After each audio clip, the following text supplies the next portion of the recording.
Telugu digital media network లో political కేటగిరీలో number 1 కేవలం 72 గంటల్లో 1,50,00,000 వ్యూస్ పైగా పాపులర్ టీవీ నెట్వర్క్. తెలంగాణ రాష్ట్రంలో నవంబర్ 30న శాసనసభ ఎన్నికలు జరగబోతూ ఉన్నాయి. అందరూ కూడా ఓటర్లు, ప్రజలు తప్పకుండా ఓటు వేయండి. మీ ఓటు హక్కును వినియోగించుకోండి. ఓటు అనే ఆయుధంతో ప్రజాస్వామ్య విలువలను కాపాడండి. భారతీయ జనతా పార్టీ 2018 ఎన్నికల్లో కేవలం 1 సీటు గెలిచింది. గోషామహల్లో రాజాసింగ్ గెలిచాడు. తదుపరి జరిగిన ఉప ఎన్నికల్లో దుబ్బాకలో రఘునందన్ రావు గెలిచాడు. దుబ్బాకలో జరిగిన ఎన్నికల్లో కాంగ్రెస్ పార్టీకి డిపాజిట్ దక్కల. తదుపరి హుజూరాబాద్లో ఉప ఎన్నికల్లో ఈటెల రాజేందర్ గెలిచాడు. అక్కడ కూడా హుజూరాబాద్లో కూడా కాంగ్రెస్ పార్టీకి డిపాజిట్ దక్కల. మరో 2 ఉప ఎన్నికలు జరిగినాయి. హుజూర్ నగరు, నాగార్జున సాగర్, అక్కడ కూడా కాంగ్రెస్ పార్టీకి డిపాజిట్ దక్కల. గ్రేటర్ హైదరాబాద్ ఎన్నికలు జరిగితే విజయభేరి మోగించింది భారతీయ జనతా పార్టీ. 4 సీట్లు ఉన్న భారతీయ జనతా పార్టీ 48 సీట్లను కైవసం చేసుకుని ఈ కాంగ్రెస్ పార్టీ కేవలం 2 సీట్లకే పరిమితమైంది. చివరికి రేవంత్ రెడ్డి ఉన్న మల్కాజ్గిరి నియోజకవర్గ పరిధిలో ఉన్న డివిజన్లలో కూడా కాంగ్రెస్ పార్టీ డిపాజిట్లు కోల్పోయింది. ఇన్ని ఉప ఎన్నికల్లో డిపాజిట్లు కోల్పోయి గ్రేటర్ హైదరాబాద్లో అడ్రస్ కోల్పోయిన కాంగ్రెస్ పార్టీ ఎక్కడో కర్ణాటకలో గెలిచామని ఇక్కడ గెలుస్తామని వాళ్ళు ఊహాగానాలు, ఊహాజనితమైన ప్రపంచంలో నివసిస్తున్నారని ఈ రోజున భారతీయ జనతా పార్టీ 2018 డిసెంబర్లో జరిగిన ఎన్నికల్లో 6% ఓట్లు వస్తే కేవలం 6 నెలల కాల వ్యవధిలో మే 20, 2019 కల్లా 6% ఓట్లు 20% అయినాయి.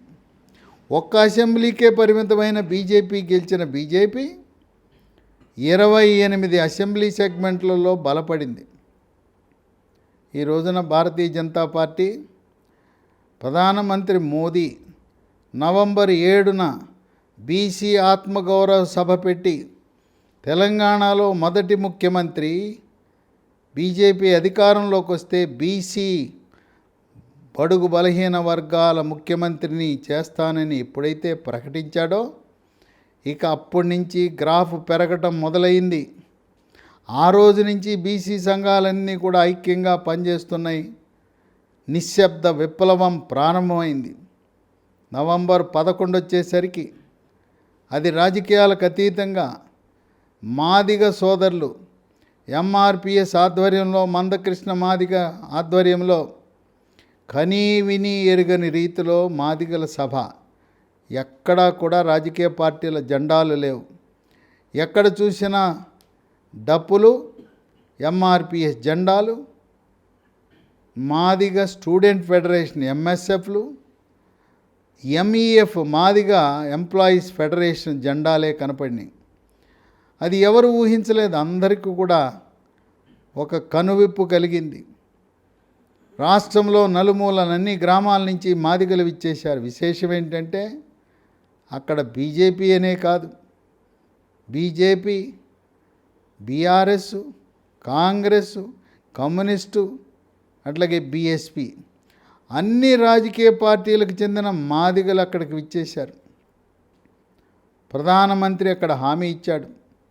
నవంబర్ 11న సికింద్రాబాద్ పరేడ్ గ్రౌండ్లో నేను మాదిగలకు న్యాయం చేస్తాను, మాదిగ రిజర్వేషన్కి కట్టుబడి ఉన్నాను, ఎస్సీ వర్గీకరణ, ఏబిసిడి వర్గీకరణ ఆనాడు తెలుగుదేశం ప్రభుత్వంలో చంద్రబాబు నాయుడు ఏ విధంగా వర్గీకరణ చేశాడో అదేవిధంగా మీకు న్యాయం చేస్తానని హామీ ఇచ్చి అక్కడ మందకృష్ణ మాదిగని నా చిన్న తమ్ముడు అని హక్కును చేర్చుకుని భావోద్వేగానికి ఇరువురు కూడా గురై ఈ రోజున ఒక ప్రత్యేకమైన కమిటీని ఏర్పాటు చేసి 4 డిసెంబర్న శీతాకాల పార్లమెంటు సమావేశాలు ప్రారంభమవుతున్నాయి.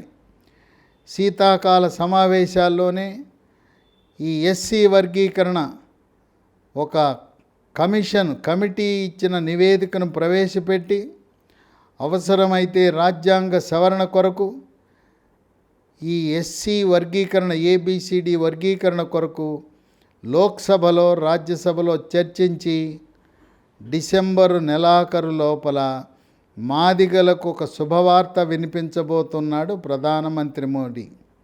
ఒక్కసారి మాట చెప్పారంటే మోదీ మాట తప్పడు. సాధ్యమయ్యే అంశాల జోలికే వెళ్తారు కానీ అసాధ్యమైన అంశాల జోలికి వెళ్ళరు.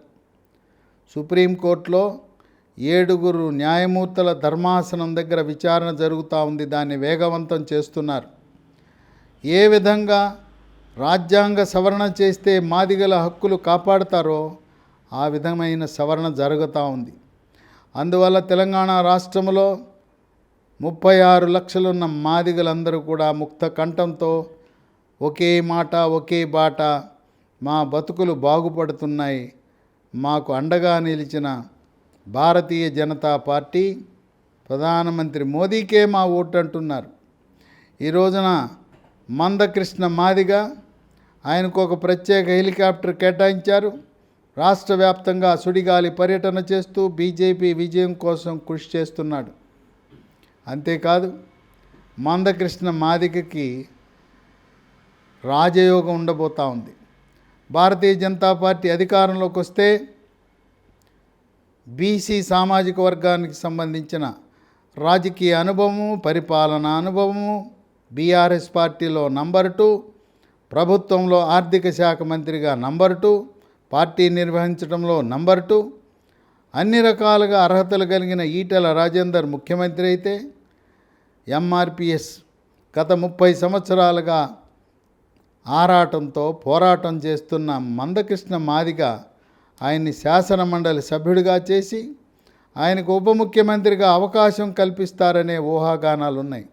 ప్రధానమంత్రికి చోటాబాయ్ నా తమ్ముడుగా ఉన్న మందకృష్ణ మాదిగ, ఆయన ఉప ముఖ్యమంత్రి, ఈటెల రాజేందర్ బీసీ ముఖ్యమంత్రి, అలాగే దళితుడు ఉప ముఖ్యమంత్రి కేసీఆర్ ఆనాడు నేను అధికారంలోకి వస్తే టీఆర్ఎస్ పార్టీ దళితులను ముఖ్యమంత్రి చేస్తానని దళితులను వంచాడు.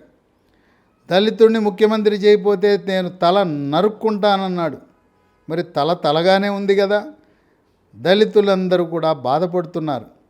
ఎందుకు హామీ ఇవ్వటము, మమ్మల్ని అవమానపరచడమని దళితులందరూ కూడా ఆగ్రహావేశాలతో, ముఖ్యంగా మాదిగలందరూ కూడా ఒకే మాట ఒకే బాట కింద 36 లక్షల ఓట్లు భారతీయ జనతా పార్టీకి గంపగుత్తగా ముద్రగా వేయటానికి రంగం సిద్ధం చేసుకున్నారు. అదేవిధంగా రాక మన ముదిరాజు సామాజిక వర్గానికి చెందిన ఈటెల రాజేందర్ ముఖ్యమంత్రి కాబోతున్నాడు. బీసీ ముఖ్యమంత్రి, మొట్టమొదటి తెలంగాణ బీసీ ముఖ్యమంత్రి ఈటెల రాజేందర్ అని చెప్పి అన్ని రాజకీయ పార్టీలో ఉన్న ముదిరాజులు ముక్త కంఠంతో పార్టీలు మారద్దన్నా మీరున్న పార్టీలోనే ఉండండి, మన ముదిరాజు ఐక్యత కొరకు మీరు ఈటెల రాజేందర్ను ముఖ్యమంత్రిగా చూడాలంటే భారతీయ జనతా పార్టీని గెలిపించండి అని చెప్పి 60 లక్షల మంది ఒకే మాట గంపగుత్త కింద ముదిరాజులు బీజేపీకి కమలం గుర్తుకు ఓటేయబోతున్నారు.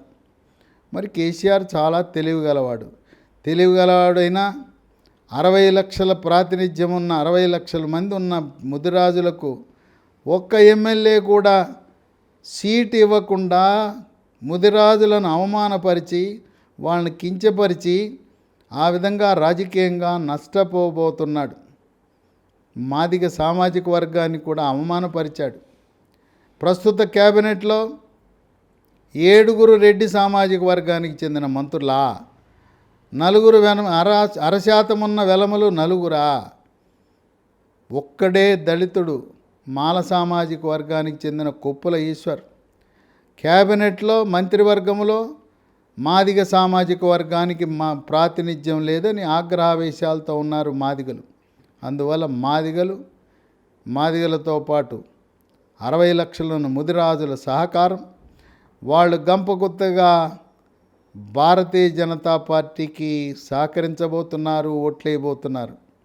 అదే కాకుండా ఉత్తరాది నుంచి మార్వాడీలు, జైన్లు, రాజ్పుతులు, గుజరాతీలు, ఇతర రాష్ట్రాలు ఉత్తరాదినున్న వాళ్ళందరూ కూడా 99% దాదాపు 10 లక్షల కుటుంబాలు ఉన్నాయి. వాళ్ళందరూ కూడా మోదీ మోదీ, జై మోదీ అంటారు. అవి కూడా అన్నీ కూడా కమలం పార్టీకి ఎక్కువగా హైదరాబాద్, రంగారెడ్డిలో నివసిస్తున్న వరంగల్, నిజామాబాద్, కరీంనగర్లో కూడా ఉత్తరాది నుంచి వలసొచ్చి ఇక్కడ స్థిర నివాసం ఏర్పరచుకున్న వాళ్ళు, వాళ్ళ ఓట్లన్నీ బీజేపీకే. ఈ రోజున జనసేనతో పొత్తు ఉండటం వల్ల సీమాంధ్రవాసులు, కాపు, బలిజ, తెలగ, ఒంటరి, తూర్పు కాపు, మున్నూరు కాపు సామాజిక వర్గానికి చెందిన వారందరూ, అలాగే జనసేన, పీఆర్పీ పార్టీ అభిమానులు, పవర్ స్టార్ పవన్ కళ్యాణ్ అభిమానులు, మెగాస్టార్ అభిమానులు, చెర్రీ, బన్నీ, ఆ కుటుంబంలో ఉండే అభిమానులందరూ కూడా ముక్త కంఠంతో భారతీయ జనతా పార్టీకి మద్దతు ఇస్తున్నారు. ఇంకొక విషయం ఈ మధ్యకాలంలో జరిగింది. బీజేపీ జనసేన పొత్తు కుదిరిన తర్వాత, జనసేన 8 సీట్లు కేటాయించిన తర్వాత జనసేన అధినేత పవర్ స్టార్ పవన్ కళ్యాణ్ చంద్రబాబుతో వెళ్ళి మాట్లాడాడు. జనసేనకి బీజేపీకి పొత్తు కుదిరింది. తెలుగుదేశం పార్టీ ఎలాగో పోటీ చేయటం లేదు కనుక తెలుగుదేశం పార్టీ ఓట్లు, నాయకులు, శ్రేణులందరూ కూడా జనసేన పోటీ చేసే నియోజకవర్గాల్లో మద్దతు ఇవ్వమని కోరితే చంద్రబాబు నాయుడు వెంటనే ఆయన తెలుగుదేశం పార్టీ నాయకులకు ఆయన సమాచారం ఇచ్చి జనసేన అభ్యర్థులను గెలిపించండి అని తెలుగుదేశం పార్టీ ద్వారా సమాచారం అందించాడు. అదే సమయంలో పవర్ స్టార్ పవన్ కళ్యాణ్ మరి రాబోయే కాలంలో ఆంధ్రప్రదేశ్ రాష్ట్రంలో కూడా జనసేన, తెలుగుదేశం పార్టీ, బీజేపీ కలిసి పోటీ చేయబోతున్నాం. అందువల్ల తెలంగాణలో కూడా తెలుగుదేశం పార్టీ మద్దతు ఇవ్వండి బీజేపీ అభ్యర్థులకు కూడా అని చెప్పి ఆయన కోరిన ఆ క్షణాన్ని వెంటనే స్పందించి చంద్రబాబు నాయుడు, నేను అధికారిక ప్రకటన చెయ్యను, నేను తెలుగుదేశం పార్టీ తెలంగాణలో బీజేపీకి మద్దతు ఇస్తుందని చెప్పను, కానీ తెలంగాణలో ఉన్న సీమాంధ్రవాసులు, కమ్మ సామాజిక వర్గం వాళ్ళు, ఎన్టీఆర్ అభిమానులు, తెలుగుదేశం పార్టీ నాయకులు, కార్యకర్తలు, శ్రేణులందరూ కూడా జనసేన అభ్యర్థులతో పాటు భారతీయ జనతా పార్టీ అభ్యర్థులకు కూడా మద్దతు ఇవ్వవలసిందిగా సమాచారం ఇస్తాను. జనసేనకు మద్దతు, బీజేపీకి మద్దతు అనే విషయం పత్రికాముఖంగా ప్రకటించకపోయినా నాయకుల ద్వారా సమాచారం అందజేస్తాను, మీకు మద్దతు ఇస్తానని చెప్పటం అనేది విశేషం. ఆ విధంగా సీమాంధ్రవాసులు, కమ్మ సామాజిక వర్గం వాళ్ళు, ఎన్టీఆర్ అభిమానులు, చంద్రబాబు నాయుడిని అభిమానించే సాఫ్ట్వేర్ రంగ నిపుణులు, మేధావులు, విజ్ఞులు అందరూ కూడా వీళ్ళు బీజేపీకి మద్దతు ఇస్తున్నారు. అసలు రాష్ట్ర విభజనకు గల కారణమే కాంగ్రెస్ పార్టీ, సోనియా గాంధీ. తెలుగు తల్లిని నిలువున గొడ్డలు పెట్టి చీల్చి రాష్ట్రాన్ని, కలిసి ఉన్న రాష్ట్రాన్ని 2 ముక్కలు చేశాడనే ఆగ్రహావేశాలు సీమాంధ్ర వాసులకే కాదు, తెలంగాణ రాష్ట్రంలో నివసిస్తున్న సీమాంధ్ర వాసులకు కూడా ఆ కాంగ్రెస్ పార్టీ అంటే, సోనియా గాంధీ అంటే కోపం తగ్గల. మా అన్న ఆంధ్రాలో, తమ్ముడు తెలంగాణలో, రెండింటికి మధ్యలో ఒక వారధి కట్టి తెలంగాణకి ఆంధ్ర ఈరోజు 2 రాష్ట్రాలై మమ్మల్ని వేరు చేసిన ఆ కాంగ్రెస్ పార్టీని క్షమించమని చెప్పి తెలంగాణలో ఉండే సీమాంధ్రవాసులు ఎవ్వరూ కూడా రాష్ట్రాన్ని 2 ముక్కలు చేసి తెలుగు తల్లిపై శిరస్సుపై గొడ్డలితో కొట్టిన కాంగ్రెస్ పార్టీకి ఎట్టి పరిస్థితుల్లో ఓటు వేయమని చెప్పి తెలంగాణలో స్థిరపడిన సీమాంధ్రవాసులు కూడా భారతీయ జనతా పార్టీకే మద్దతు ఇవ్వటం అనేది ఒక విశేషం. అంతేకాదు బ్రాహ్మణ, వైశ్య సామాజిక వర్గాల వాళ్ళు అనాదిగా ఒక 60 సంవత్సరాల నుంచి జనసంఘ్ అనే పేరు ఉండేది. భారతీయ జనతా పార్టీ ప్రారంభంలో ఈ పార్టీ పేరు జనసంఘ్. జనసంఘ్ పార్టీ ఇందిరాగాంధీ అత్యవసర పరిస్థితి ప్రకటించినప్పుడు, అప్పుడు 75లో జనసంఘ్ పార్టీని ఇతర పార్టీలతో కలిపి జయప్రకాష్ నారాయణ ఆధ్వర్యంలో అప్పుడు జనతా పార్టీ ఏర్పడింది. జనతా పార్టీ విభిన్న కారణాల వల్ల విచ్ఛిన్నమైన సమయంలో 1982లో భారతీయ జనతా పార్టీ ఆవిర్భవించింది. అప్పుడు ఈ జనసంఘ్ పార్టీ దీపం గుర్తుండేది. ఆ జనసంఘ్ పార్టీ నుంచి కూడా ఆ రోజు నుంచి నేటి వరకు భారతదేశంలో బ్రాహ్మణ వైశ్య సామాజిక వర్గాల వాళ్ళు 90% మంది ఈనాడు బీజేపీ కమలం పార్టీకి మద్దతు ఇస్తారు. అంటే ప్రతి నియోజకవర్గంలో 5% ఓట్లు భారతీయ జనతా పార్టీకి ఆర్యవైశ్యుల ద్వారా బ్రాహ్మణ సామాజిక వర్గం ద్వారా లభించటం అనేది అక్షర సత్యం. ఈ విభిన్న కారణాలతో భారతీయ జనతా పార్టీ అంతర్గత సర్వేలు నిర్వహిస్తూ ఉంది. దీనికి 3 బృందాలు ఉన్నాయి. ఒకటి తెలంగాణ రాష్ట్ర బీజేపీ పార్టీ తరపున ఒక నివేదిక, వాళ్ళు సర్వేలు. ఇంకోటి జాతీయ పార్టీ సర్వేలు. మూడోది అమిత్ షా తెలంగాణ రాష్ట్రాన్ని దత్తత తీసుకున్నాడు. ఆయన సొంతంగా సర్వే టీములను పెట్టుకున్నారు. అంటే 3 సర్వేలు జరుగుతూ ఉన్నాయి. వాళ్ళకి సర్వే టీములు ఉన్నారు, రోజువారీగా పనిచేస్తున్నారు. వాళ్ళు రాష్ట్ర పార్టీకి సమాచారం ఇచ్చేవాళ్ళు, రాష్ట్ర పార్టీకి జాతీయ పార్టీకి ఇచ్చేవాళ్ళు, జాతీయ పార్టీకి అమిత్ షాకి ఇచ్చేవాళ్ళు, అమిత్ షాకి 3 టీములు వాళ్ళ కింద అనేక మంది నియోజకవర్గాల్లో సంచరిస్తూ ఎప్పటికప్పుడు సమాచారం, సర్వేలు, నివేదికలు పంపుతూ ఉన్నారు. ఈ వచ్చిన సమాచారాన్ని క్రోడీకరించి 119 నియోజకవర్గాలను ABCDగా వాళ్ళు కేటగిరీలుగా పెట్టుకున్నారు. బీజేపీ ఖచ్చితంగా గెలుపుస్తుంది అనేదాన్ని ఏగా పెట్టారు. బి అంటే కొంచెం కష్టపడితే గెలిచే నియోజకవర్గాలు బి. సి అంటే గౌరవప్రదమైన ఓట్లు వస్తాయి, డిపాజిట్లు వస్తాయి. డి అంటే ఎంఐఎం పార్టీ పోటీ చేసే 7 నియోజకవర్గాలు ఉన్నాయి, గెలిచే 7 నియోజకవర్గాలు ఉన్నాయి. అంటే ముస్లిం సామాజిక వర్గం ఎంఐఎం ప్రధానంగా ఉండే నియోజకవర్గాల్లో డిపాజిట్ కూడా రాకపోవచ్చు, దాన్ని డీగా పెట్టుకున్నారు. ఈ రోజున ఏ నియోజకవర్గాలు, ఏ కేటగిరీ నియోజకవర్గాల జాబితాలో 50 ఉన్నాయి. ఇవి రోజు రోజుకి సంఖ్య పెరుగుతూ ఉంది. ఇక ప్రధానమంత్రి మోదీ 25, 26, 27, ఆయనతో పాటు అమిత్ షా, అట్లాగే మన దేశానికి భవిష్యత్తు యోగి. అంటే ప్రధానమంత్రి మోదీ తర్వాత ప్రధానమంత్రి ఎవరంటే యోగి అని చెప్తారు. అటువంటి యోగి ఉత్తరప్రదేశ్ ముఖ్యమంత్రి ఇక్కడ రాబోతున్నాడు. అస్సాం ముఖ్యమంత్రి హిమంత్ బిశ్వ శర్మ, ఇప్పటికే నిర్మలా సీతారామన్, నితిన్ గడ్కరీ లాంటి యమాయమీలు రంగప్రవేశం చేశారు. ముఖ్యంగా 25, 26, 27 ప్రధానమంత్రి మోదీ యొక్క పర్యటనతో సీను మారిపోతూ ఉంది.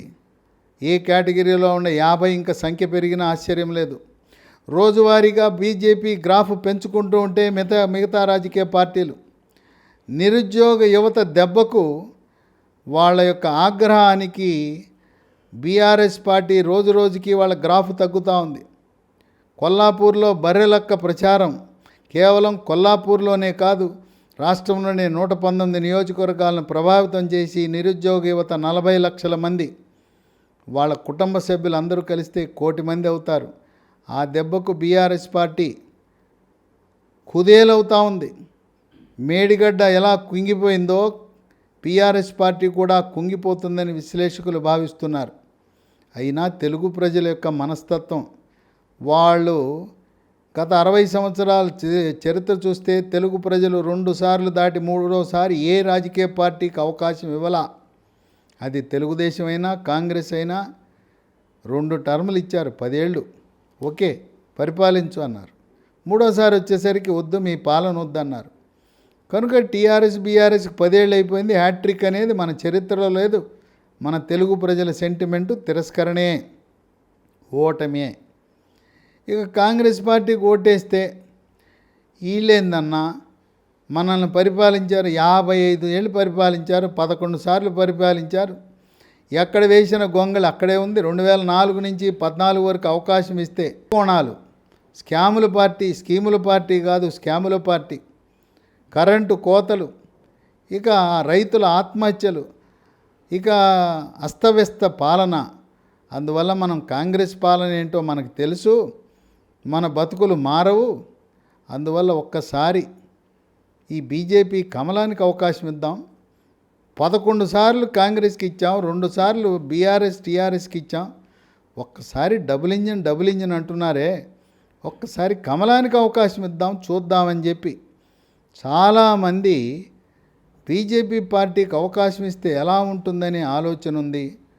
అయినా తెలంగాణ ఓటర్ల యొక్క మనోభావాలు ఎలా ఉన్నాయంటే, కాంగ్రెస్ పార్టీ సీట్లు అమ్ముకున్నారు. సీట్లు అమ్ముకున్న తర్వాత మనం గెలిపించిన కాంగ్రెస్ ఎమ్మెల్యే ఆ పార్టీలో ఉంటాడని నమ్మకం, గ్యారంటీ ఏమైనా ఉందా? 2018లో 19 మంది కాంగ్రెస్ ఎమ్మెల్యేని గెలిపిస్తే 12 మంది కాంగ్రెస్ ఎమ్మెల్యేలు సంతలో పశువులా అమ్ముడుపోయారే. రేపు గెలిచిన తర్వాత ఉంటారనే నమ్మకం లేదు. ఆలి లేదు, సూలి లేదు, అల్లుడి పేరు సోమలింగం అన్నట్టు అసలు ఎన్నికే జరగలేదు. ఇప్పటి నుంచే కొంతమంది నాయకులు వాళ్ళ నియోజకవర్గాల్లో నేనే ముఖ్యమంత్రి అని ప్రకటించుకున్నారు. కాంగ్రెస్ పార్టీ అధికారంలోకి వస్తే రెడ్డి సామాజిక వర్గానికి చెందిన వారు ముఖ్యమంత్రి అవుతారు. బీఆర్ఎస్ అయితే 1% ఉన్న వెలమ సామాజిక వర్గానికి చెందిన కేటీఆర్ ముఖ్యమంత్రి అవుతాడు, కేసీఆర్ యొక్క కుమారుడు యువరాజు. అదే బీజేపీ గెలిస్తే ఇప్పటి వరకు మనం పల్లకీలు మోసాం. ఈ రోజున మోదీ గారు, ఆయన కూడా బీసీ సామాజిక వర్గానికి చెంది, గానుగా బీసీ సామాజిక వర్గానికి చెంది రైల్వే ప్లాట్ఫామ్ మీద ఛాయ్ అమ్ముకుంటూ ఛాయ్ అని అమ్ముకుంటూ ఈ రోజున ప్రధానమంత్రి హోదాకి ఎదిగాడు. అందువల్ల బీసీ ముఖ్యమంత్రి కావాలంటే, ఈటెల రాజేందర్ ముఖ్యమంత్రి కావాలంటే మనమందరం కమలం పార్టీకి వేయాలని బడుగుల్లో ఒక ఆలోచన వచ్చింది. జాగృతమయ్యారు. నిశ్శబ్ద విప్లవం ముందుకు సాగుతోంది. ప్రస్తుతం భారతీయ జనతా పార్టీ వివిధ అంతర్గత సర్వేలలో గుర్తించిన 50 నియోజకవర్గాలు ఏదంటే, మహబూబ్ నగర్ జిల్లాలో 1 మహబూబ్ నగర్ నియోజకవర్గంలోంచి మిథున్ కుమార్ రెడ్డి, 2 నారాయణపేట కేఆర్ పాండురెడ్డి, 3 మక్తల్ జలంధర్ రెడ్డి, 4 కల్వకుర్తి తల్లోజు ఆచారి, 5 జడ్చర్ల చిత్తరంజన్ దాస్. ఈయన గతంలో 1989లో ఆనాడు కల్వకుర్తి నుంచి పోటీ చేసిన ఎన్టీ రామారావుని ఓడించి మంత్రివర్గంలో స్థానం పొందిన సీనియర్ బీసీ నాయకుడు చిత్తరంజన్ దాస్. ఇక నల్గొండ జిల్లాలో 6 మునుగోడు చల్లమల కృష్ణారెడ్డి, వరంగల్ జిల్లాలో 7 వరంగల్ తూర్పు ఎర్రబెల్లి ప్రదీప్ రావు. ఈయన ఎర్రబెల్లి దయాకర్ రావు మంత్రి సొంత తమ్ముడు. 8 పరకాల డాక్టర్ కాళీ ప్రసాదరావు. ఈయన తెలంగాణ రాష్ట్ర ఇండియన్ మెడికల్ అసోసియేషన్ అధ్యక్షుడిగా అనేకమైన సేవా కార్యక్రమాలు చేసిన ఎముకల ప్రముఖ doctor. 9 station Ghanpur doctor Vijayaramarao. ఈయన గతంలో ఎమ్మెల్యేగా, ఎంపీగా, మంత్రిగా పనిచేసి 40 సంవత్సరాల రాజకీయ అనుభవం కలిగిన డాక్టర్ విజయరామారావు. ఆదిలాబాద్లో 10 సిర్పూరు పాల్వాయి హరీష్, 11 ఖానాపూర్ మాజీ ఎంపీ రమేష్ రాథోడ్, 12 నిర్మల్ ఏలేటి మహేశ్వర్ రెడ్డి, 13 ఆదిలాబాద్ పాయల్ శంకర్, 14 ముదోల్ రామారావు పటేల్, 15 బోధ్ సోయం బాబురావు ప్రస్తుత ఆదిలాబాద్ లోక్సభ సభ్యుడు. ఇక నిజామాబాద్ 16 జుక్కల్ అరుణ తార, 17 Nizamabad urban Dhanpal Suryanarayana Gupta, 18 Nizamabad rural Dinesh Kulachari, 19 Armoor P Rakesh Reddy.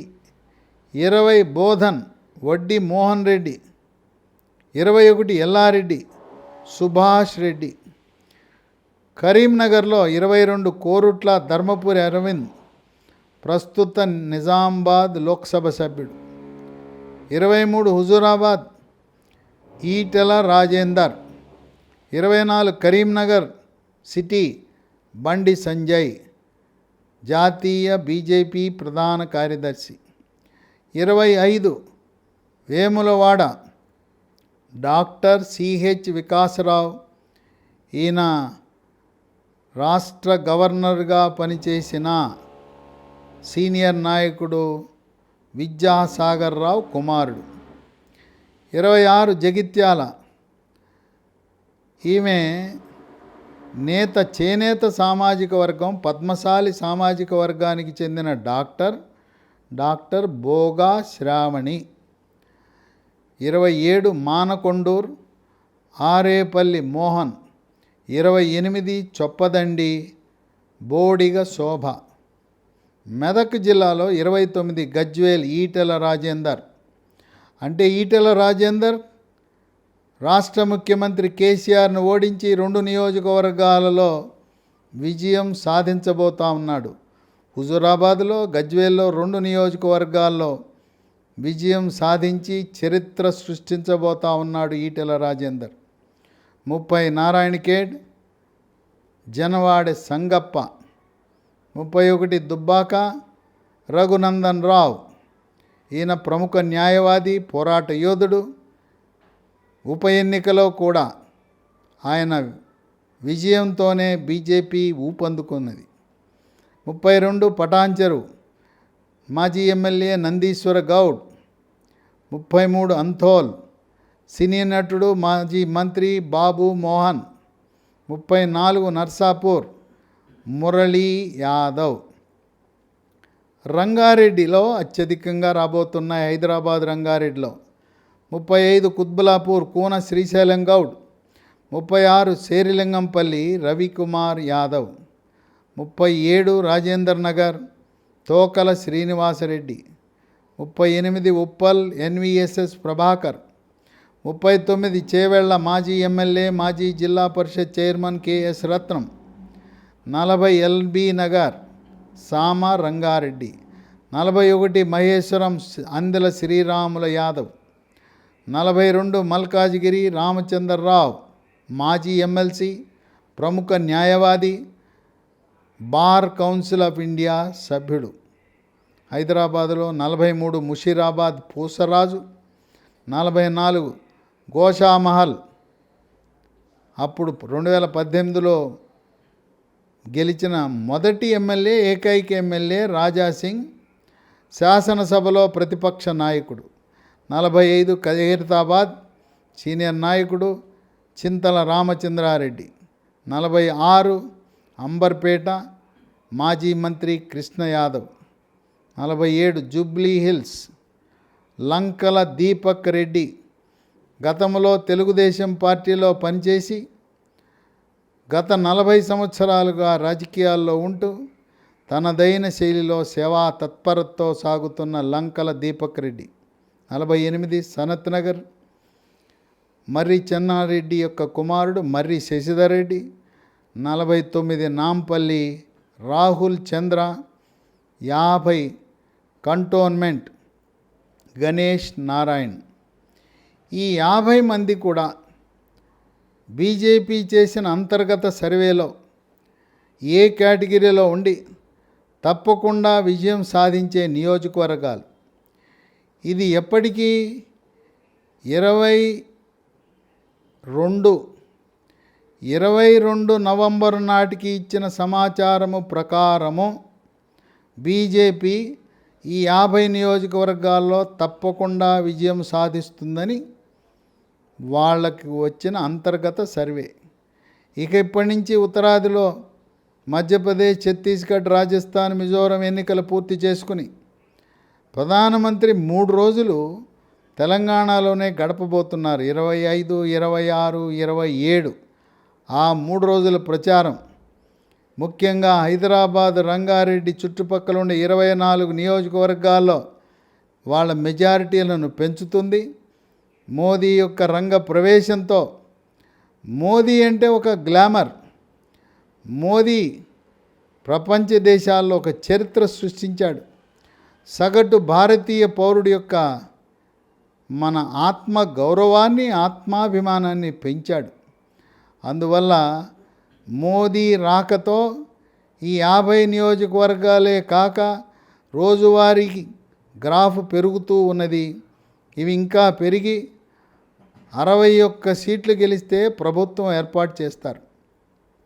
ఇప్పుడు జరుగుతున్న పెరుగుదల, ఈ పరిణామాలు, బీసీ ముఖ్యమంత్రి, మాదిగల రిజర్వేషను, ఎస్సీ వర్గీకరణ, ఇలాంటి అంశాలు, జనసేన, చంద్రబాబు నాయుడు సీమాంధ్రులకు, తెలుగుదేశం శ్రేణులకు ఆయన ఇచ్చిన ఆదేశాలు, ఇవన్నీ కలిసి భారతీయ జనతా పార్టీ 65 సీట్లు గెలిచి స్పష్టమైన మెజారిటీతో స్థిరమైన ప్రభుత్వాన్ని ఏర్పాటు చేసి ఈటెల రాజేందర్ ముఖ్యమంత్రిగా, అలాగే మందకృష్ణ మాదిగ ఉప ముఖ్యమంత్రిగా 5 ఏళ్ల పాటు తెలంగాణ రాష్ట్రాన్ని పరిపాలించబోతున్నారని విశ్లేషకులు భావిస్తున్నారు.